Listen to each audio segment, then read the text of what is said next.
Mas vou trazer para vocês uma perspectiva. Não adianta você amar o outro se você não ama a si mesmo. A gente só transborda aquilo que a gente tem. Aquela pergunta clássica: quem é a pessoa que você mais ama na vida? Quem é a pessoa que vocês mais amam na vida?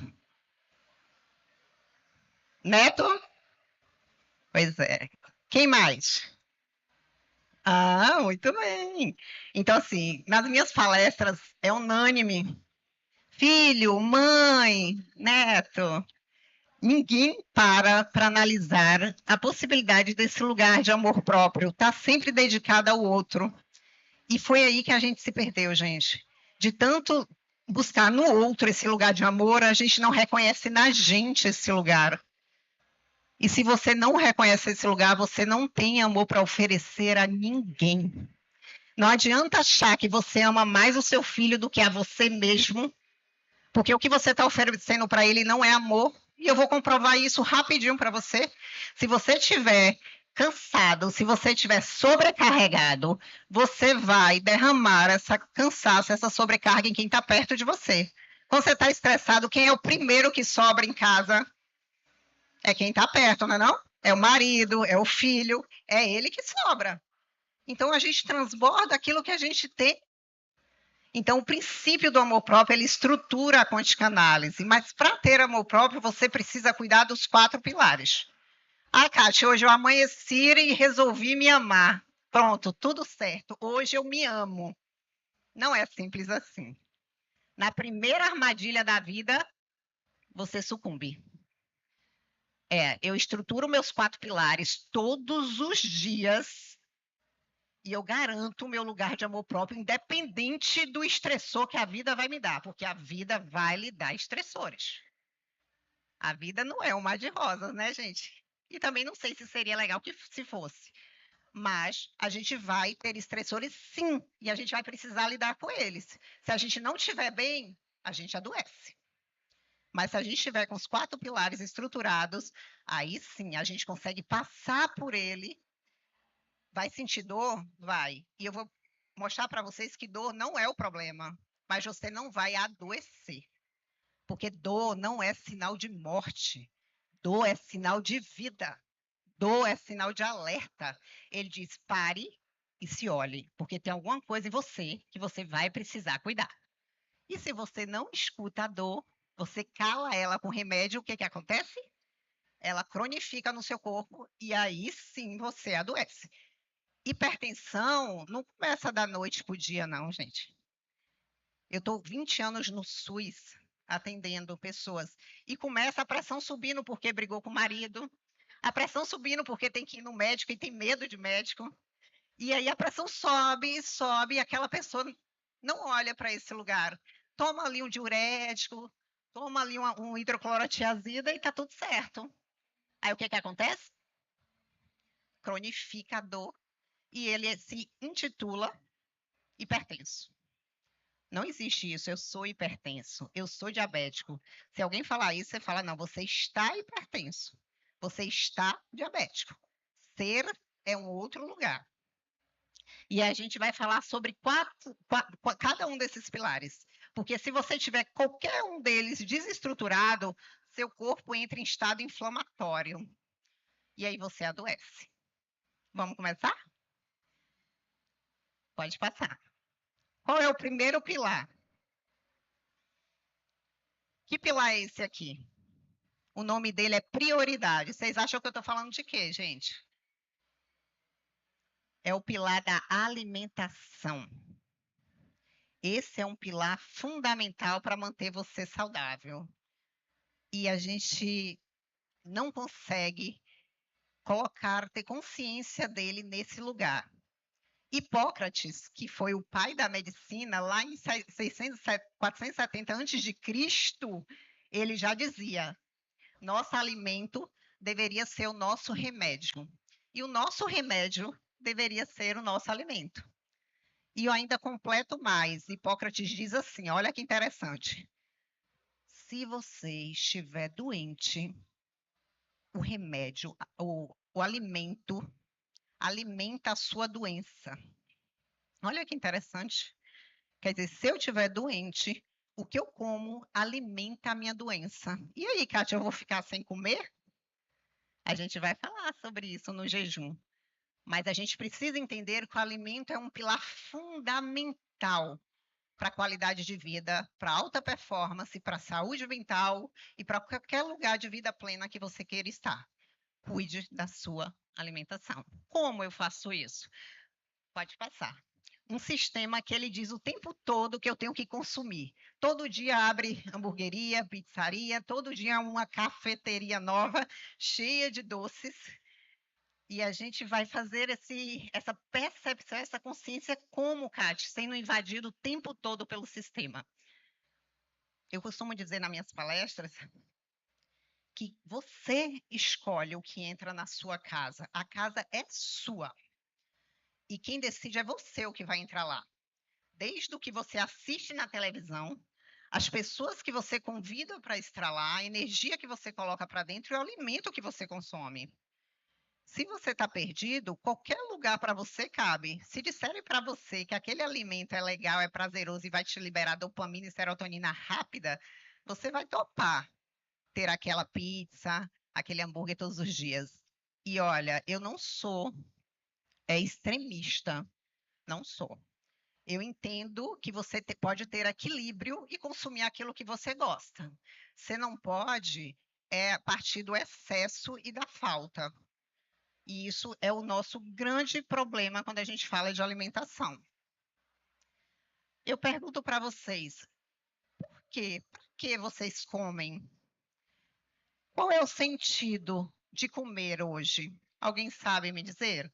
Por que se come? Por prazer? Por satisfação emocional?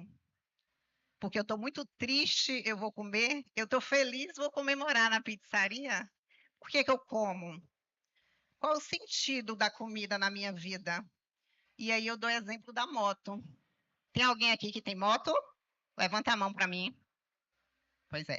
Me digam aí, se vocês vão num posto de gasolina e vocês colocam a gasolina na moto de vocês, essa gasolina ela tá adulterada, mas você não sabe.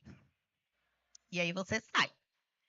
O que que essa gasolina adulterada sendo colocada periodicamente durante um tempo na sua moto, o que que acontece com o motor da moto?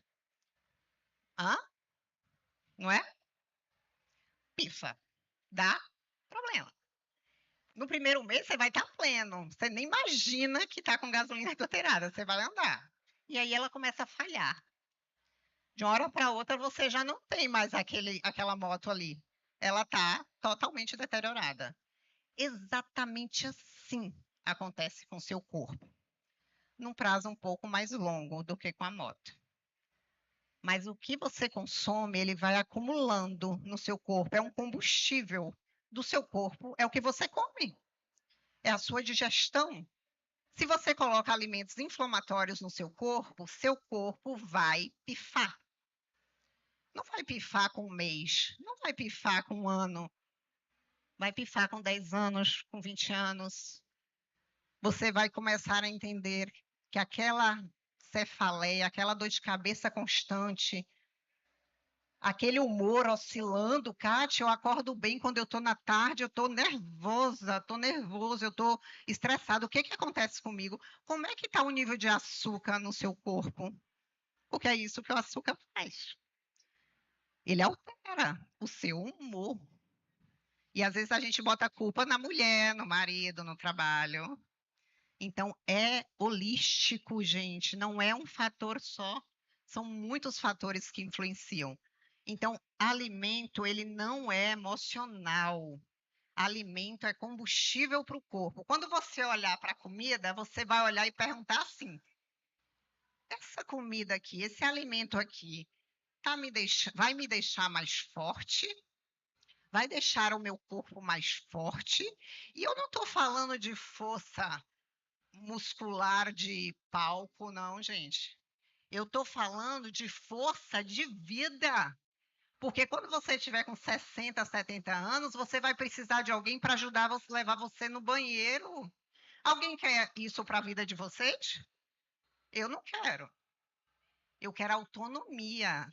Minha avó, que ela passou no vídeo aí, ela morreu com 100 anos e ela agachava melhor do que eu. Mas minha avó, ela veio de uma geração que comia comida da terra. Ela morava na roça. Ela bebia leite direto da teta da vaca. A gente pega aquele leite naquela caixinha que dura, sei lá, um ano no mercado. O leite que você pega da fazenda, da roça, se você deixar em casa na geladeira, ele não dura mais do que 3 dias. Ele começa a ficar fedido, mudar o tom, a cor. Agora, pega o leite de caixinha, fica meses na prateleira. Você acha que faz o que com seu corpo? Me diz. Tem coisa boa ali? Tem não, gente. Não tem. Então, a gente tem que ter um nível de consciência para dizer: isso aqui não entra na minha casa, porque isso aqui não vai me fazer bem. O prazer momentâneo não é o suficiente para eu garantir a minha saúde. Porque o que você faz hoje é quem você vai ser amanhã. Não adianta ficar preso no passado, esperando do futuro, sem viver o agora. O seu futuro é hoje. É o que você está comendo agora. É o que você comeu antes de entrar aqui. Esse é o seu futuro. E o que foi que você comeu antes de entrar aqui? O que foi que você escolheu para você, para alimentar o seu corpo? Se a gente responsabiliza o fora, o outro, a gente perde o controle sobre si mesmo. A gente entrega para o outro a responsabilidade da minha saúde. E quem será esse grande outro que consegue dar conta da minha saúde? Será que é o médico de jaleco que vai fazer isso? Não, não vai. É você. Você é o especialista em você. E eu garanto isso para vocês. Pode passar. E aí você entra numa briga constante com a comida, ao nível de que você não tem mais uma relação saudável com ela. Ou você entra no excesso, ou você entra na escassez, na falta. Vocês sabiam que pessoas que fazem dietas restritas para emagrecer, apenas 5% delas conseguem manter o peso? A maioria engorda, 95% aumenta o peso que tinha antes da dieta. Dá certo, gente? Não dá. Freud já dizia: todo excesso esconde uma falta. O que quer dizer isso? Se você está buscando um excesso, o excesso de comida, se você está buscando o extremo da dieta, você está tamponando uma falta sua. E essa falta não é alimentar. Essa falta é emocional. É padrões repetitivos da sua vida que você carrega no inconsciente e diz: é meu. Eu sou assim, sabe a síndrome da Gabriela? Eu sou de Ilhéus. Gabriela, eu nasci assim, eu vou morrer assim. Não existe síndrome da Gabriela no autoconhecimento. Eu sou mutável. Eu sou água. Eu mudo todos os dias. Você jamais vai ser hoje o que você foi ontem. E nem amanhã, não importa o quanto você fique paralisado, você muda. Água nenhuma permanece no rio no mesmo lugar. Esses somos nós. E se você está com a relação adoecida com a comida, busque ajuda, mude isso. Porque se você não conseguir se relacionar bem com o que você come, você adoece. Pode passar. E aí que entra aquilo que eu falei lá no começo. Pô, se Hipócrates, lá em 470 a.C., disse que meu alimento alimenta a minha doença, o que que eu faço com isso, Kate? Aí veio, tá, Ossumi, um médico, lá em 2016 ganhou o Prêmio Nobel de Fisiologia e Medicina. Sabe por que que ele descobriu? Que no processo de jejum, se as células elas não têm o como se alimentar, o que que elas fazem? Elas vão alimentando das próprias células, dos nutrientes, das proteínas do próprio corpo. É um processo chamado de autofagia. E ele ganhou um prêmio Nobel em 2016. Mas antes, muito antes disso, os grandes mestres, Jesus, Buda e Yogananda, já falavam de jejum. Quem lê a Bíblia sabe disso. Quem estuda a meditação sabe disso. O que todos os mestres têm em comum é que jejum faz bem. E aí a gente vai para uma sociedade que diz: não, você precisa comer, você precisa lanchar, você precisa comer de 3 horas. Eu já comi de 3 horas com o objetivo que eu tinha naquele momento, como atleta, mas é compreendido cientificamente e hoje eu sei que o jejum ele me faz bem. Então o jejum é uma comprovação que o corpo ele precisa de um tempo sem se alimentar, porque as células saudáveis elas vão consumir as células adoecidas. Sabe o Pac-Man que está aqui atrás? Ela vai consumindo e aí você se torna um indivíduo mais saudável. Kátia, o que seria um jejum? 24 horas sem comer? 48 horas sem comer? Hoje a gente já considera que um jejum a partir de 12 horas já é considerado jejum. 14 horas, entre 16 e 18 é um bom tempo de jejum. Então a gente pensa, eu sou a natureza. Se você olhar para a natureza e você viver como a natureza, você vai viver muito bem. O que é que acontece na natureza com os animais diurnos? Eles comem à noite? Alguém vê leão caçando à noite aqui? Leão a gente não vê, né? Mas nunca ouviu falar também, né? Não existe isso. Animais diurnos, eles se alimentam durante o dia. Então, o sol baixou, o que, que a gente faz? Se alimenta nesse processo. Ah, Kátia, minha rotina não dá. Eu vou para a faculdade, chego 11 horas da noite, eu não consigo. Tá tudo bem, você entende que você está passando por um ciclo, mas você precisa reconhecer o que você vai fazer com isso. Então, o que, que eu posso fazer? Eu vou escolher melhor meus alimentos da noite. Eu posso ficar de jejum durante a manhã e começar quebrar o jejum a partir do almoço, meio-dia. Tudo bem. Mas eu tenho que ter chance de entender que existe uma possibilidade de saúde ali. Sendo bem feito, a medicina ayurvédica, ela considera um bom caminho fazer jejum intermitente uma vez na semana. Uma vez na semana que você fizer, já ajuda você. E faz com que essas células ruins, adoecidas, mutadas, elas sejam alimento para células saudáveis. O que é o câncer se não é mutação de células? O câncer, gente, não é uma célula cancerígena apenas. São células saudáveis que se mutaram várias vezes, que não deveria ter se multiplicado como foi, de forma incoerente, e se transforma num nódulo que é o câncer. Então, você pode sim, com o que você escolhe todos os dias, mudar o seu lugar de saúde. E o seu alimento é um bom caminho para isso. Pode passar. A gente compreendendo que a gente tem responsabilidade e controle sobre isso, a gente consegue a mudança que a gente espera. E essa mudança percorre no lugar da fluidez do autoconhecimento.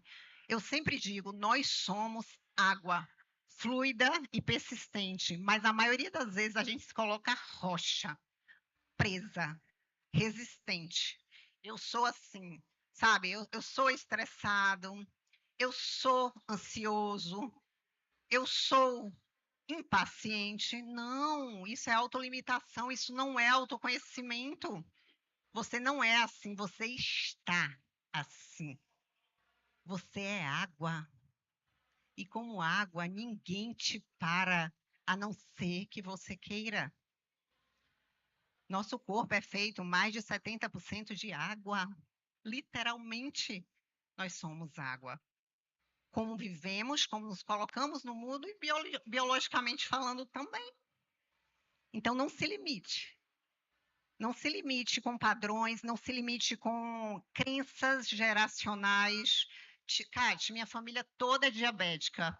Eu tenho grandes chances de ser diabético. Tá. Se você continuar no mesmo padrão da sua família, sim, você tem grandes chances. Se você quebrar esse padrão, se você mudar a sua expressão genética, não. você vai ser o da família aquele que não tem diabetes. Porque um sujeito que fuma tem câncer de pulmão e o outro sujeito que fuma a vida toda não tem. Alguém pode me explicar isso? Alguém tem a resposta para isso? O que acontece? Eu nem vou precisar explicar, eu vou exemplificar. O Covid, quer exemplo melhor que o Covid? Tem gente que pegou o Covid e nem parecia. Tem gente que morreu com o Covid. O que é isso se não sua imunidade?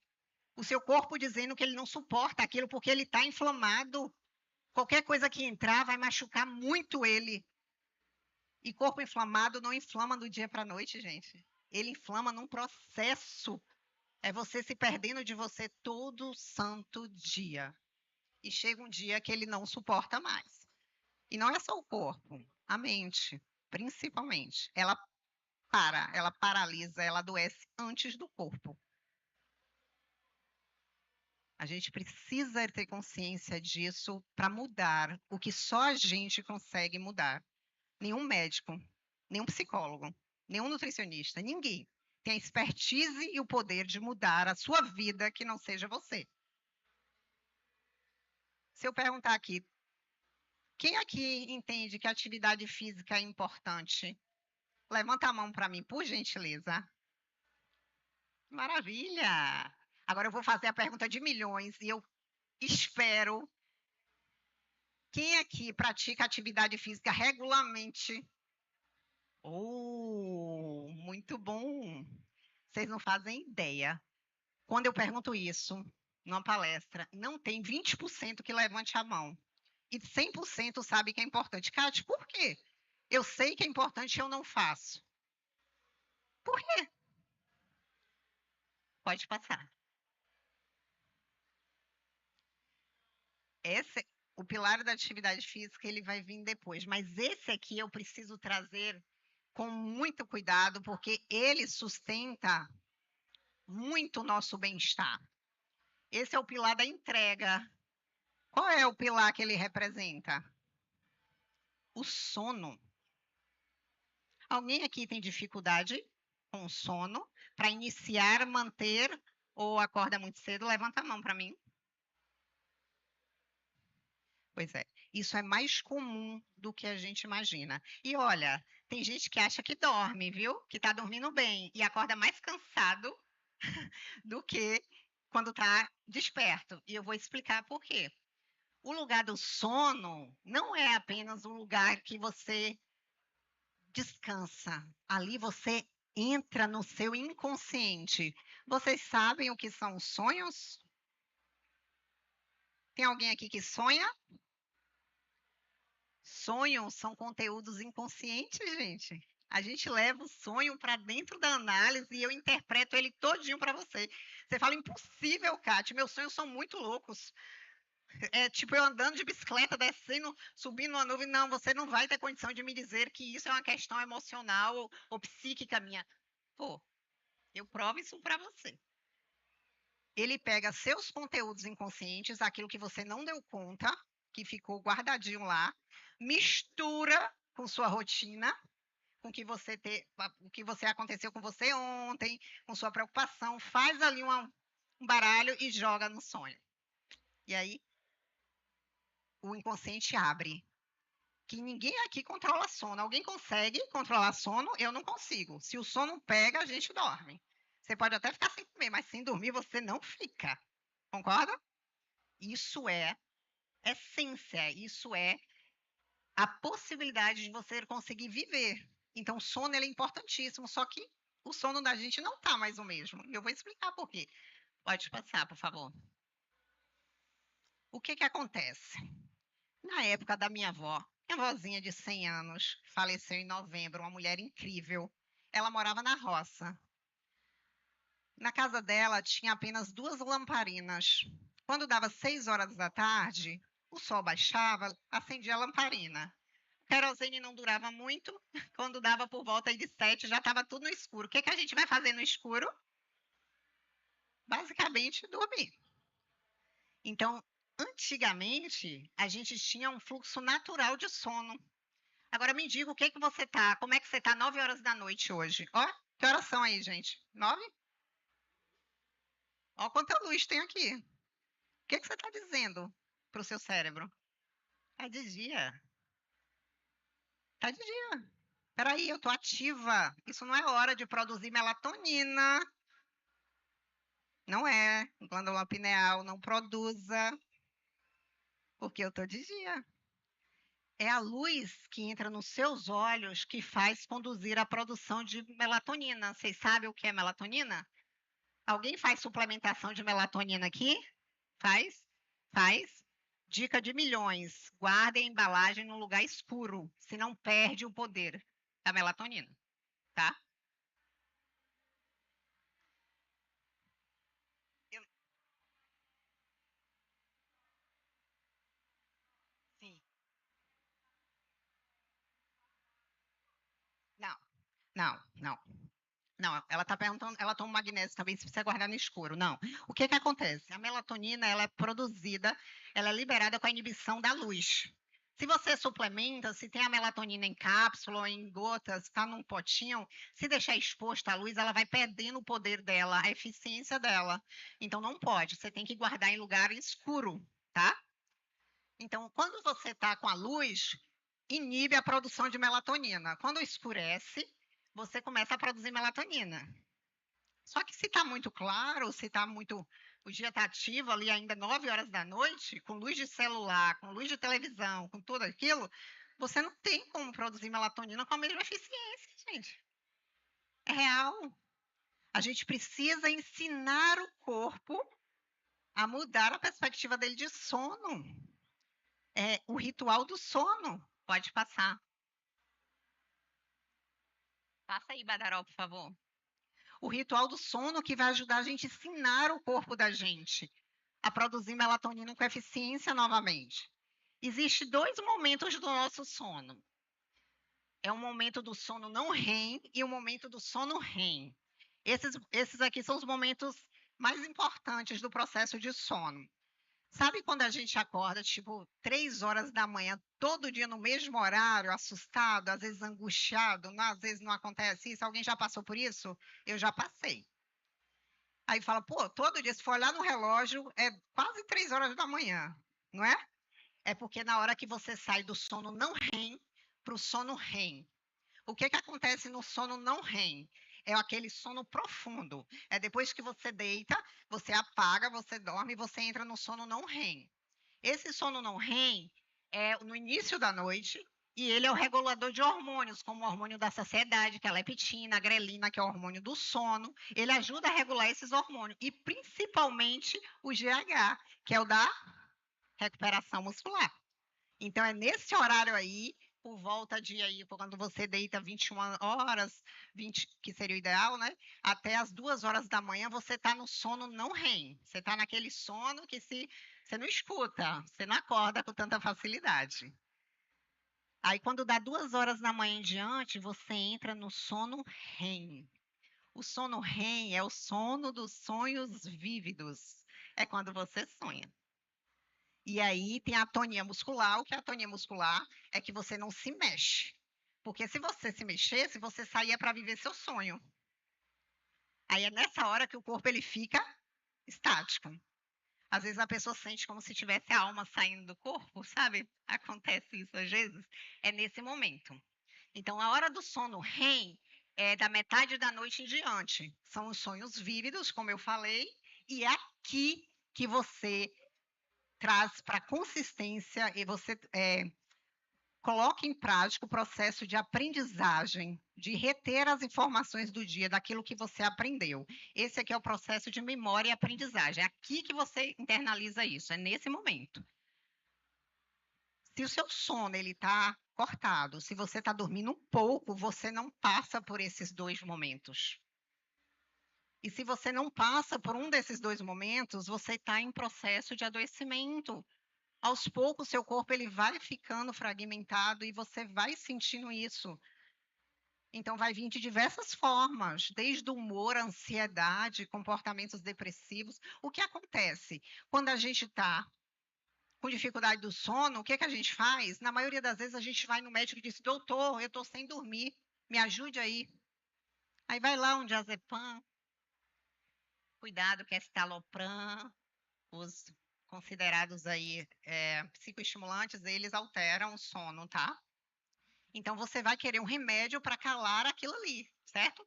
Eu quero dormir, então se vira, me dá aí algum remédio para eu dormir. Só que seu ritual de sono não existe. Você fica até 1 hora da manhã no celular, vendo Reels, stalkeando a vida dos outros. Você fica conversando com o namorado, ou então assistindo. E aí você quer que o remédio dê conta daquilo que seu corpo ele não está conseguindo funcionar naturalmente, porque você não está dando chance para ele funcionar naturalmente. Então você pode até tomar o remédio e dormir, mas você vai apagar, você não vai dormir. Sabe? Puf, apaguei. Acordei no outro dia, nem parece que eu dormi. Por quê? Porque ele dopa. Ele não dá sono, não entra em sono REM e não REM. Ele dopa. Então, primeiro cuide do seu sono e se aí sim, depois de cuidar do sono, você disser, Kati, mesmo cuidando do meu ritual do sono, eu não estou conseguindo dormir, aí você procura ajuda. Mas primeiro mude o seu hábito. E aí sim, a gente vai entender se é necessário ou não. E como é que eu faço isso, Kati? Como é que eu melhoro o meu sono? Pode passar. A gente vai fazer um ritual do sono. Eu vou dizer pro meu corpo, olha, tá na hora de dormir. Bora se preparar? Naturalmente para isso? Como é que a gente pode fazer isso? Vou dar algumas dicas, pode passar. Eu não precisaria dizer, mas eu vou dizer. Desliguem telas. Pelo menos. Hoje os especialistas falam 2 horas antes. Por favor, pelo menos 50 minutos, 1 hora antes de dormir, desligue a tela. Desligue. Não sei você, mas sou da época que não existia celular. Nem perguntei minha idade. Eu não tinha celular e ninguém morria por causa disso. Se fosse para morrer, morria de qualquer jeito. Não era o meu celular que ia dar conta disso. Então, gente, celular não é necessidade de vida. Desliguem as telas. Isso é saúde. Isso é não adoecer.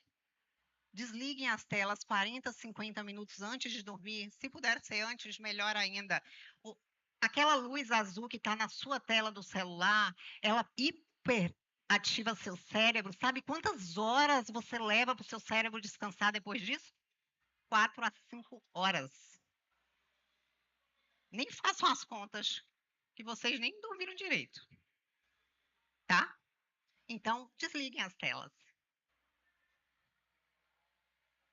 Organize o tempo de sono de vocês. Rotina, ritual precisa ser estabelecido. Isso é um grande aprendizado do autismo. Alguém aqui conhece alguém autista? Conhece? Autista, ele precisa de rotina, concordam? Só ele? Eu preciso. Você precisa? Todos nós precisamos de rotina. Só que a gente burla isso. O autista, se burlar, ele desregula, ele entra em crise, ele não suporta geneticamente isso. Então, ele me ensinou que ter rotina é saúde. Você precisa ter um horário de sono? Você precisa dormir pelo menos 7, 8 horas de sono por dia? Kátia, eu não consigo. Eu durmo 5 horas de sono, 4 no máximo, e fico bem. Me fala isso daqui 10 anos. Eu quero te encontrar de novo. E você me diz a mesma coisa. Não fica. Só que não é a curto prazo. É a médio e longo prazo. Seu corpo ele vai sentir. Então, cuide do seu sono. Estabeleça um horário para dormir. Kátia, eu não falo sobre exceções, tá, gente? Eu trabalho com regras. Exceções existem. De vez em quando a gente dorme mais tarde, de vez em quando a gente come uma pizza, de vez em quando a gente burla o treino, de vez em quando. Regra são regras. Na maioria das vezes eu durmo tal horário e acordo tal horário. Ok? A produção de melatonina começa a partir das 17 horas, o seu corpo já começa a produzir melatonina. Então, você faz as contas aí, que se por volta de 20, 21 horas você começa a se organizar para dormir, está num bom tempo. Se você é daqueles que é da noite, você sabe que você paga um preço por isso, tá? Vocês sabem que quem trabalha à noite ganha um extra, não sabe? Alguém aqui já trabalhou à noite? Tem um extra no salário? Chama de quê? Vocês sabem? Adicional noturno, né? Aquilo ali é uma barganha com sua saúde, é um preço irrisório para o grau que você tem de, vamos dizer, de incoerência no seu processo de saúde que você precisa se submeter para estar ali. Aí ele te dá uma grana para subsidiar aí o desastre, redução de danos. Mas não somos animais noturnos, somos animais diurnos. Diminua a luz, como eu falei, melatonina, glândula pineal, precisa de luz, de diminuir a luz para poder produzir melatonina, diminuam a luz. E estabeleça um ritual. Tomar chá, por exemplo, à noite é muito bom. Chá calmante, ele acalma o estômago, água quente, água morna. E as substâncias, elas ajudam ao equilíbrio cerebral, ao equilíbrio da mente. Toma um chazinho de camomila, de melissa, né? Um chá de casca de maracujá. Tudo isso ajuda. Para quem está com mais dificuldade de sono, o chazinho ajuda muito. Pode passar. E se mesmo assim ainda não está dando certo, existem estratégias que podem te ajudar antes de ir no médico. Começa a fazer uma meditação guiada. Essa é uma página muito legal do YouTube, chama Camila Zen Vida Ativa Online. Na época da pandemia, eu tive crise de ansiedades fortes, precisei aí emergir muito mais em mim. Foi daí que eu construí a quântica análise, que eu estudei meditação, estudei ciência quântica. E ela me ajudou nas crises, que eu botava o celular virado de cabeça para baixo, do lado da cama, e ela tem meditações guiadas de 10, 15 minutos, que ajuda você a entrar no estado de sono. Faça isso por um mês, 28 dias. Entenda como é que seu corpo reage a isso. Aí sim, se nada disso der certo, busque ajuda. Eu não disse busque remédio, eu falei busque ajuda, tá bom? Há uma diferença. Pode passar. Pode. Agora a gente vai falar do desconforto. Qual é o pilar do desconforto, gente? É o pilar da atividade física. Porque ela é a prova do desconforto. Quem aqui curte muito ir para academia? Levanta a mão. Academia é musculação, gente? Musculação gera dor? Tem musculação sem dor? Eu nunca vi. Se tiver, cadê meu treinador? Se não tiver doendo, tem alguma coisa errada, não, Badaró? Se não estiver doendo, volte e faça de novo. Tem alguma coisa errada. Provavelmente sua cabeça está em qualquer lugar, menos no músculo que você deveria estar ativando. Cuidado, eu vou falar sobre isso no pilar do silêncio. Mas atividade física é desconforto. Até quando você vai fugir da dor com medo dela vencer você? É como Nietzsche diz: o que não te mata, te fortalece. Pode passar. Vocês conhecem a história de Rasputin? Alguém conhece a história de Rasputin? Eu vou contar para vocês, mas para isso eu vou precisar da ajuda de vocês. Para contar a história de Rasputin, eu vou precisar que vocês levantem. Por favor.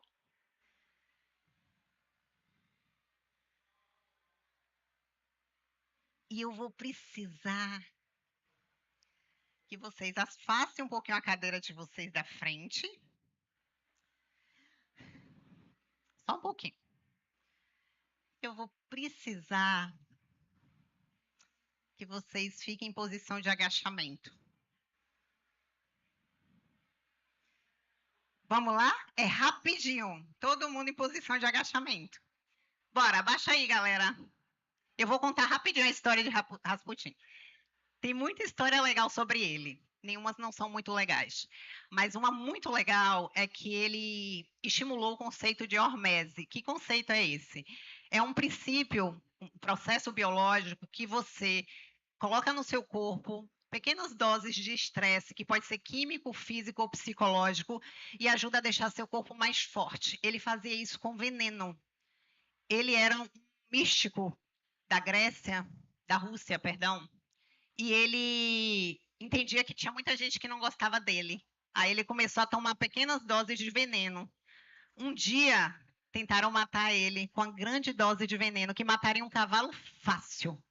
Rasputin não morreu. Não estou dizendo aqui ninguém para tomar veneno devagarzinho, não, tá, gente? Mas qual é o outro tipo? Podem levantar. Parabéns! É desconfortável, não é? Mas essa é uma das posições naturais do corpo, sabia? Você já viu um bebê agachando? Que beleza, um bebê agachando, gente, para brincar? Ele abre a perninha aqui, ela estava falando isso com o Badaró ontem, e ele agacha certinho. Agachamento é posição natural da gente, sabia? Mas agora, para a gente agachar, dá trabalho. É no desconforto que você evolui. Não vou falar, não é o exemplo do Rasputin, não é por conta, pode passar, do veneno, mas é por conta da hormese na atividade física. O que acontece quando você faz atividade física? Você vai dando doses para o seu corpo de estresse, ensinando ele a ficar mais forte. O HIIT faz isso, a musculação faz isso. Então, estressores, como eu falei, sempre vai ter na vida. Pepino sempre vai ter. Dor de cabeça sempre vai ter. Há uma diferença entre estressor e estresse, tá, gente? Estressor é o que a vida provoca, traz para você o desafio. Estresse é como você lida com isso. Então, o estressor vem na atividade física. Então, sabe, aquela preguiça de ir para academia, hoje eu não vou, não, estou com uma preguiça. Se pensar demais, não vai, não. Eu não penso, eu vou. Eu vou. Eu falo, se eu acordei 4h30 da manhã, peguei não sei quantos quilômetros para trabalhar fora, voltei. Se eu conseguir fazer tudo isso, eu consigo treinar. A conta é básica. Se eu estou doente e não consigo trabalhar, eu não vou treinar. Mas se eu estou doente e consigo trabalhar, eu vou treinar sim. Porque a prioridade sou eu e não meu trabalho. Entendeu? Porque se você adoecer, não tem trabalho certo. Então, se você estiver bem para ir trabalhar, você também vai treinar, tá bom? Mesmo que você não dê seu 100%. O 100% você pode dar naquele dia, mas dê. Então, quando você vai para academia, você vai para musculação, você vai para caminhada, você não pensa, você vai. Aí você coloca o corpo em estresse. É aquela dor muscular, é aquela fadiga da corrida. Não vou conseguir. Como é que você termina o treino? Alguém termina o treino triste aqui? Eu nunca vi ninguém terminar o treino triste. Pode até terminar dolorido, mas triste não. Você liberou o hormônio do amor, o hormônio do prazer, dopamina, serotonina. Como é que você vai ficar triste? Não fica. E aí, o que é que você ensinou para o seu corpo? Que ele entra em estresse, ele sai de estresse e ele não adoece. Olha que ensinamento bárbaro! A vida vai me dar estressor, o trabalho vai me dar problema, eu vou lidar com ele e saio dele sem adoecer. É isso que a atividade física me ensina. É um aprendizado incrível. É para a vida. E se você não tiver desconforto, você não evolui. Lúcia Helena Galvão, vocês conhecem, uma filósofa conhecida aí? Ela diz que a nossa evolução é em degraus. Se você continuar no mesmo degrau, você não evolui. E precisa de obstáculo para você subir. Se não tiver obstáculo, você não evolui.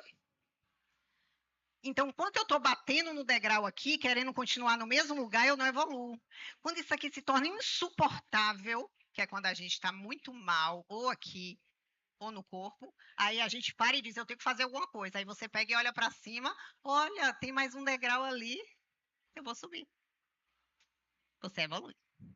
E aí você vai evoluindo, evoluindo, evoluindo. É. A nossa evolução é em degraus. E o desconforto, ele faz parte disso.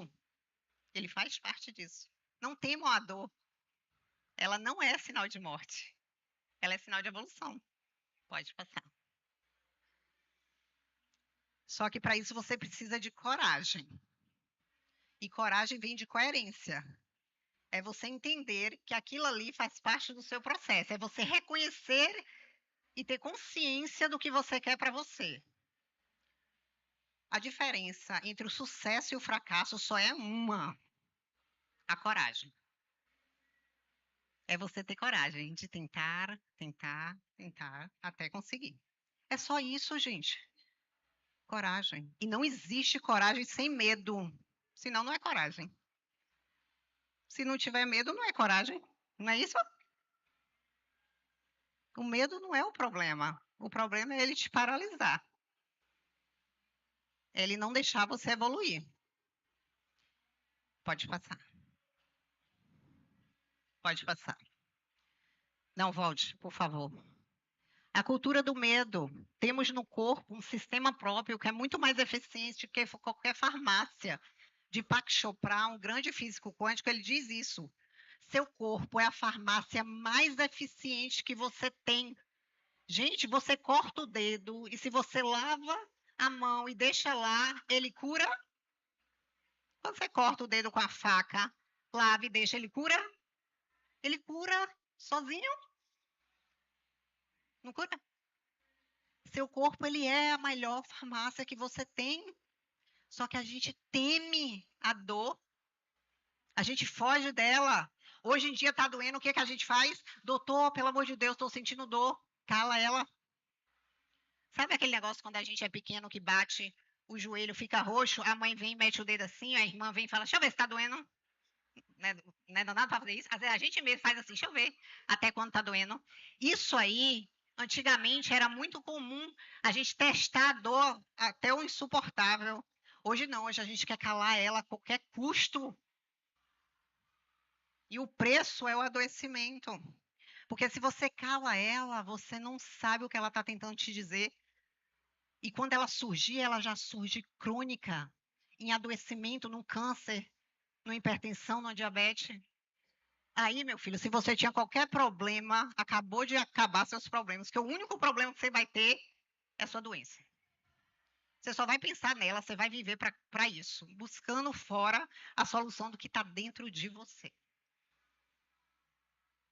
Isso é muito importante a gente reconhecer. Pode passar. Isso aqui é um professor de Harvard, ele fala isso, que o problema com o mundo de hoje é que só queremos estar relaxados, alimentados, não queremos sentir desconforto. E isso está levando a uma série de problemas, porque a gente está dizendo para o nosso corpo que não tem problema, ele não consegue lutar contra os problemas, contra o envelhecimento, que ele fica passivo, porque a gente diz isso para ele, eu só quero prazer momentâneo, eu só quero dopamina rápida. Eu quero reels, eu quero doce, eu quero a vida efêmera, eu quero tudo muito rápido. E aí, você não consegue lidar com realmente os problemas, porque você não preparou seu corpo para isso. Pode passar. Remédios são feitos, remédio. A psicanálise adora fazer isso, né? Remédio, mediar a dor. Remédio não cura. Ele remedia a dor, gente. Eu tenho 20 anos de SUS, eu nunca vi um hipertenso entrar na minha sala tomando todos os remédios certinho, mas se ele brigou com a mulher ou brigou com o marido em casa, a pressão dele subiu. Ele tomando o remédio todo certinho. Por que subiu? Porque não é de cunho fisiológico apenas. É psicossomático, é emocional. Então, se você espera que um comprimido resolva a sua dor, você só está calando ela. Você só não está escutando ela, mas ela está ali, latente. E uma hora ela volta. Não tem jeito. Pode passar. Eu não sou contra remédios e eu preciso dizer isso. Remédios, eles são aliados. Tem pacientes meus, tem analisantes meus que precisam entrar com psicotrópico durante um tempo para diminuir alguns sintomas que impedem ele de emergir na análise. Então, por exemplo, se eu estou sem dormir, se eu estou é com muita ansiedade, eu não consigo sentar num set terapêutico e começar a falar das minhas questões. Eu estou sem dormir, eu estou estressada, eu estou com dor de cabeça. Então, o remédio, ele entra, cala a dor por um tempo, esse sujeito, ele escuta a dor, entende porque ele está daquele jeito, aí o remédio sai. Ele tem hora para entrar e tem hora para sair. É essa a função do remédio. Pode passar.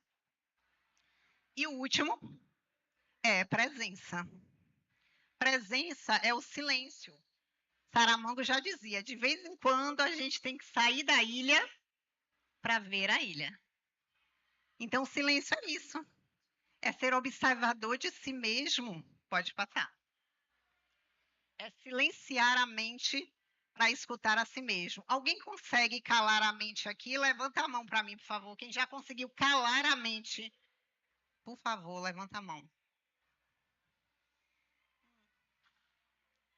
Não, não, tá tudo bem, não é fácil, mas eu vou dizer para vocês já conseguiram.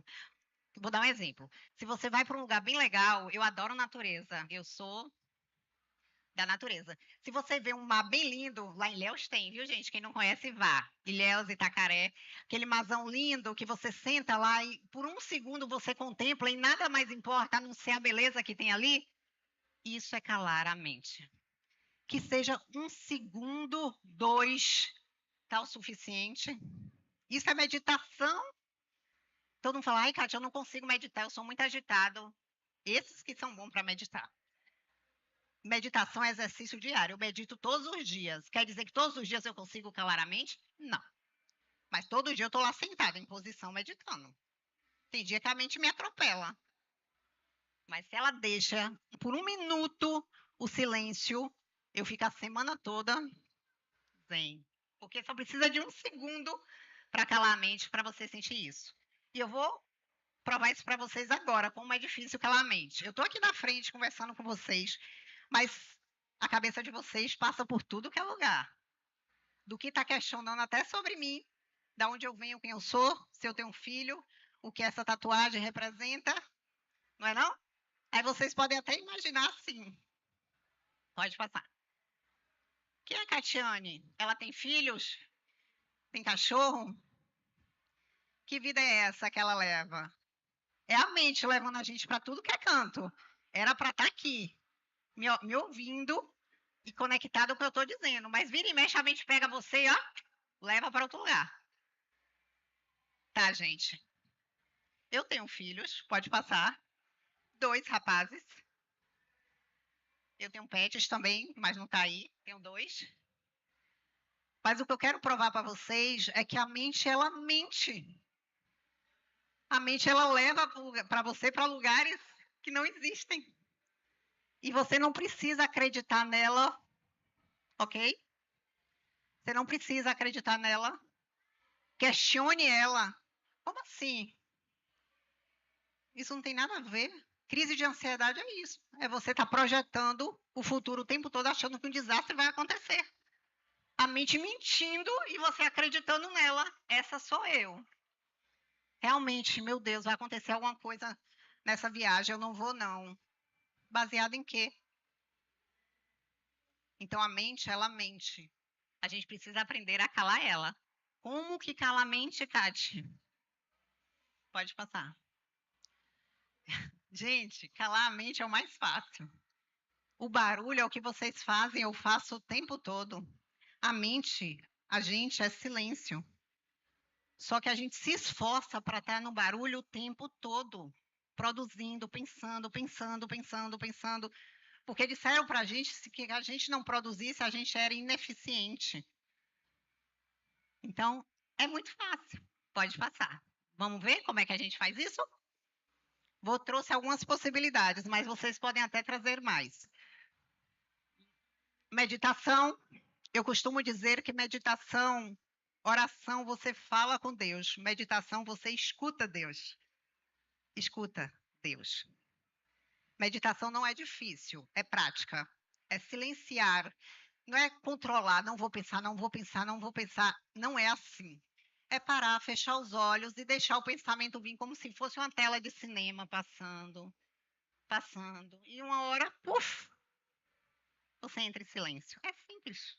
Faça isso todos os dias quando acorda, 10 minutos, e eu garanto para vocês que vocês vão entrar em meditação. Você pode também se conectar com a natureza. Gente, a gente é natureza. Eu quero ver você não tá bem. Eu falo isso para os meus pacientes da zona rural.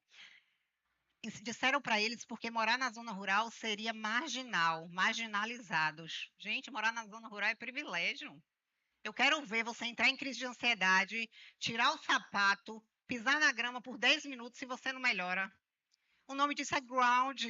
Lá nos Estados Unidos fizeram uma técnica chamada ground, que diz para você que se você tirar o sapato e pisar na grama por 10 minutos, você sai da crise de ansiedade. Ó, isso é nosso. É natureza. Eu sou energia, eu sou terra. Agora, qual foi a última vez que você tirou o sapato e pisou na grama? Alguém aqui fez isso nas últimas 2 semanas? Levanta a mão.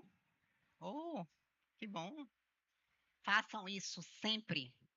Tira o sapato, pisa na grama, mergulha na cachoeira, toma um banho de rio, vai no mar, pisa na areia, respira o ar puro, sente o sol bater no seu rosto. Isso é conexão com a natureza, isso é cura. Isso é cura. Isso é comprovado cientificamente. Façam terapia. A gente vende o peixe, não é não? Terapia é maravilhoso. É a única forma? Não, não é a única. Até porque ainda não é tão acessível como a gente gostaria. Mas terapia vai ajudar a quebrar padrões inconscientes que impedem você de evoluir. É aquela pessoa que vai, que quer ir para academia, que quer evoluir, mas não consegue, se boicota o tempo todo. Isso não é porque você não tem força de vontade, não. Não deixe de dizer isso.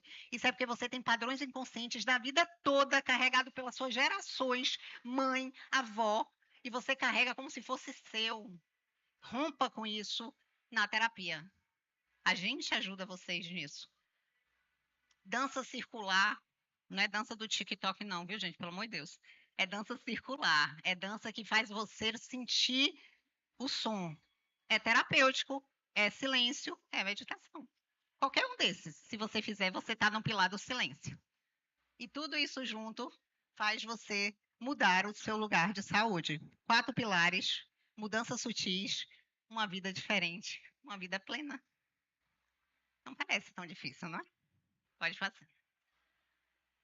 A mesma força que te adoece é tua potência de cura. Essa é minha frase para a vida. Se seu corpo ele tem força o suficiente para produzir células cancerígenas, ele tem força para curar. Acreditem nisso. Pode passar. Gratidão, gente.